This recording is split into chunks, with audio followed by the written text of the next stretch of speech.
2025 ఒక ఆశ్చర్యకరమైన కొంతమంది దీని రాకకు ఆనందంగా జరుపుకున్నారు. మరికొందరు భయపడుతున్నారు. భవిష్యత్తు గురించి తెలుసుకున్న వారికి మాత్రమే చాలా పెద్ద సంఘటనలు జరిగాయి. అమెరికాలో భారీ అగ్ని ప్రమాదాలు చెలరేగాయి. కొన్ని చోట్ల భయంకరమైన భూకంపాలు వచ్చాయి. నేపాల్తో సహా 5 దేశాల్లో భూకంపాలు వచ్చాయి. ఇది కేవలం 2025 ప్రారంభం మాత్రమే. భయంకరంగా ఉండొచ్చు. మానవజాతికి ఇది ఒక హెచ్చరిక. 500 సంవత్సరాల క్రితం అచ్యుతానంద దాస్ అనే మహాత్ముడు భవిష్యవాణి రాశారు. ఆయన భవిష్య మాలిక అనే గ్రంథాన్ని రచించారు. ఇది ఇప్పుడు చాలా ప్రాచుర్యంలో ఉంది. ఈ గ్రంథాన్ని ఒడిశాలోని జగన్నాథ ఆలయాలు జాగ్రత్తగా దాచిపెట్టారు. ఈ భవిష్యవాణి ప్రకారం భూమి 3 దశల్లో ప్రయాణిస్తుంది. మొదటిది కలియుగం, ఇది ముగుస్తోంది. రెండోది మహావినాశం అంటే పెద్ద మార్పులు, విధ్వంసం. సత్యయుగం అంటే మంచి రోజుల తిరిగి రావడం. యుగం రాబోతుంది. భవిష్యమాలిక ప్రకారం ఇది జరిగే ముందు ప్రపంచంలో పెద్ద మార్పులు కనబడుతుంటే భారీ వరదలు, ప్రకృతి విపత్తుల కారణంగా పాత గ్రామాలు, నగరాలు నశించి కొత్తవి పుట్టుకొస్తాయి. కేదార్నాథ్, బద్రీనాథ్, గంగోత్రి, యమునోత్రి వంటి పవిత్ర ప్రాంతాలు కనుమరుగవుతాయని చెప్పుతున్నారు. ఇవి మాయమవడం కలియుగం ముగిసిపోతున్న సూచనగా చెప్పబడుతుంది. ఇది మహావినాశనానికి సంకేతంగా భావిస్తూ ఉన్నారు. అధర్మం పెరిగితే ప్రకృతిలో భవిష్యమాలిక ప్రకారం భూమిపై కొన్ని పవిత్ర స్థలాలు కనుమరుగవుతాయి. దేవాలయాలు, తీర్థక్షేత్రాలు నశించిపోతాయని చెప్పుతున్నారు. దీనికి ప్రధాన కారణం ఉష్ణోగ్రత పెరగడం, ప్రకృతి మార్పులు, అధర్మం పిక్చర్ వెళ్లడం. ఈ మార్పుల తర్వాత మహావినాశనం ప్రారంభమవుతుంది. ఈ సమయంలో యుద్ధాలు జరిగే అవకాశముంది. మాలిక ప్రకారం ఇది 4వ మహాయుద్ధంగా చెప్పబడింది. ధర్మానికి అధర్మానికి మధ్య గొప్ప పోరు జరుగుతుందని చెప్పుతున్నారు. ఈ యుద్ధంలో మహాభారత కాలంలో ఉన్న ఆత్మలు తిరిగి జన్మించి పాల్గొంటారని, భగవాన్కి సహాయపడతారని భవిష్యాన్ని చెప్పుతుంది. మహానివాసం ముందు శివుని దయవల్ల కొన్ని మార్పులు జరుగుతాయని, అనంత మదనపుణ్య స్థలాలను స్థాపిస్తారు అని చెప్పుతున్నారు. ఈ ప్రపంచంలో ఇంత బాధలు, సమస్యలు ఎందుకు? దీని కారణం కలియుగము.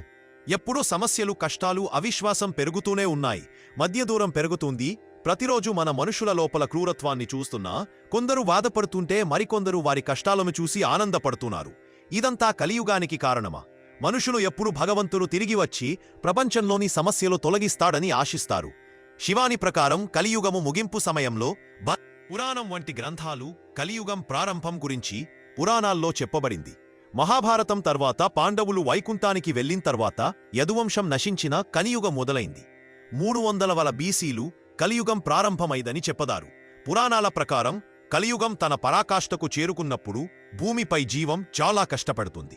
ఆదికాలంలో మనుషుల ఆయుషు చాలా ఎక్కువగా ఉండేది.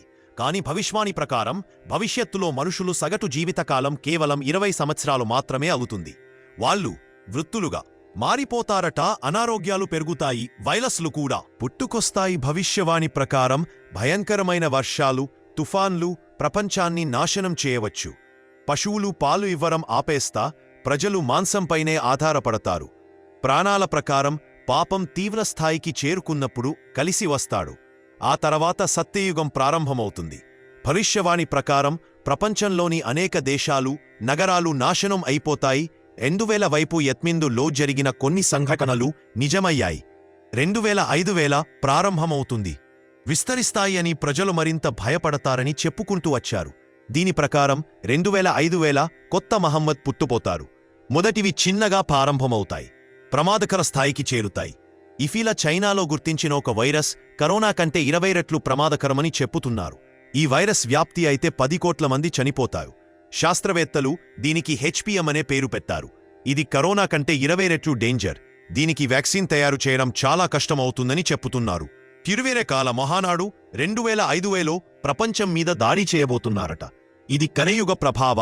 భవిష్యవాణి ప్రకారం ప్రజల మనసు, బుద్ధి భయంకరమైన శక్తుల వల్ల ప్రభావితం అవుతాయి. భవిష్యత్తులో ఒక మహమ్మారి రావచ్చు. మనుషుల శరీరాన్ని పూర్తిగా కొల్లెపెడుతుంది. శని కుంభ రాశిలో ప్రవేశించినప్పుడు 3వ ప్రపంచ యుద్ధం ప్రారంభమవుతుంది. అందుకే 2023 నుంచి ప్రపంచంలో యుద్ధాలు మొదలయ్యాయి అనిపిస్తుంది. రష్యా ఉక్రెయిన్ యుద్ధం తర్వాత ఇజ్రాయిల్లో జరిగిన సంఘటనలు ప్రపంచం ఇప్పటిపే పెద్ద యుద్ధానికి దారితీస్తుంది ఏమో అనిపిస్తుంది. మాలిక ప్రకారం 13 దేశాలు కలిసి చైనా పక్కన నిలిచి భారత్పై దాడి చేయొచ్చని చెబుతున్నారు. యుద్ధ ప్రారంభంలో భారత్ కొంచెం కష్టపడగాలు తెలీదు, ఎక్కువ బిగ్గెవొచ్చని. చైనా ఇతర దేశాలు కలిసి భారత్పై దండెత్తే అవకాశాలు రావచ్చని. రామేశ్వరం వంటి తీర్థక్షేత్రాలు నీటి కారణంగా మాయమవుతాయని.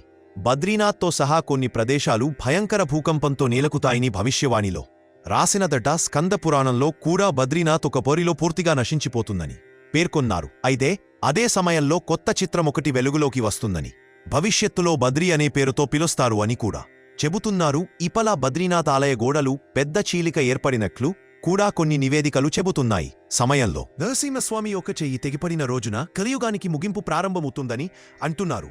పెద్ద భూకంపం లేదా ప్రకృతి విపత్తు సంభవించి నరనారాయణ పర్వతాలు కలిసిపోతాయని, అప్పుడు బద్రీనాథ్ కేదార్నాథ్ వెళ్లే మార్గం శాశ్వతంగా మూతపడుతుందని చెప్తున్నారు. ఈ మార్పులతో ప్రపంచవ్యాప్తంగా ప్రభావం కనిపిస్తుంది. భవిష్యవాణి ప్రకారం యూరోప్లో చాలా ప్రాంతాలు జనాభా లేనివిగా మారిపోతుంది. 64 కోట్ల మంది మిగులుతారని, చైనా పూర్తిగా నాశనమవుతుందని భవిష్యమాలిక చెప్తుంది. భవిష్యత్తులో రష్యా హిందూ దేశంగా మారుతుంది, భారత్ మరింత శక్తివంతంగా మారుతుంది అని కూడా ఉంది. జగన్నాథ్ పూరి ఆలయంలో పెద్ద మార్పులు వస్తాయట.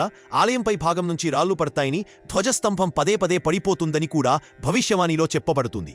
చూసిన తర్వాత కొంచెం కంగారు రావచ్చు, కానీ ఇవి జరగడానికి కొద్దిగా సమయం పట్టొచ్చు.